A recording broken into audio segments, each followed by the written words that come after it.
Tonight, the first step towards peace came in a split-screen moment.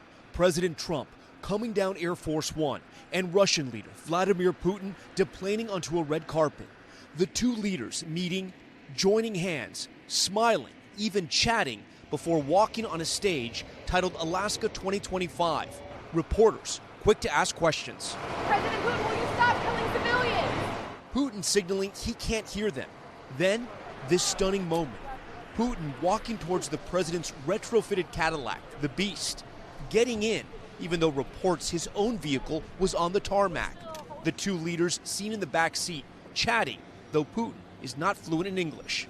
And then this, the leader of Russia, a man seen by Ukraine as a warmonger, responsible for killing tens of thousands, seen smiling and waving from the president's official vehicle as the motorcade drove off.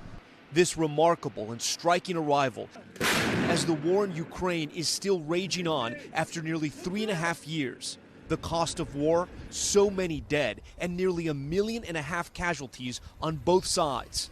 Inside the summit, the first image of the bilateral meeting, along with the two world leaders, Secretary of State Marco Rubio and Special Envoy Steve Witkoff for the U.S. Vladimir Putin, flanked by his foreign minister, Sergei Lavrov, the words "pursuing peace" seen behind them. Will you agree to a ceasefire? Again, reporters trying, but the leaders staying quiet for now, until the press was ushered out and the two sides started to negotiate. Earlier, speaking on Air Force One, President Trump saying in an interview he would want a ceasefire. I'd like to see a ceasefire. I wouldn't be thrilled if I didn't get it, but everyone says you're not going to get the ceasefire. It'll take place on the second meeting. This is really setting the table today. We're going to have another meeting if things work out, which will be very soon. The president also hinting Ukrainian territory could be on the bargaining table, a critical concern for Ukraine. It'll be discussed, but I've got to let Ukraine make that decision. And I think they'll make a proper decision. But I'm not here to negotiate for Ukraine. I'm here to get them at a table.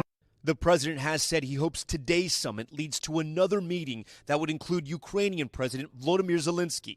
Zelensky earlier saying Ukraine is ready to work as productively as possible to end the war, and we hope for a strong position from the U.S. But today, Russia launched several deadly attacks across Ukraine. I think they're trying to negotiate.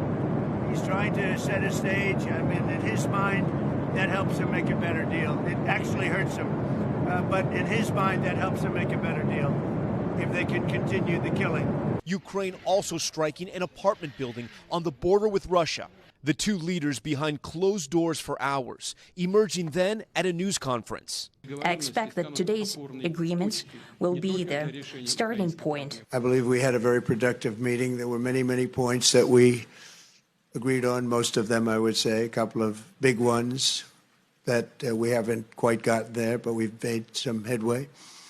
So there's no deal until there's a deal. I will call up NATO in a little while. I will call up the various people that I think are appropriate, and I'll, of course, call up President Zelensky and tell him about today's meeting. It's ultimately up to them. We'll speak to you very soon and probably see you again very soon.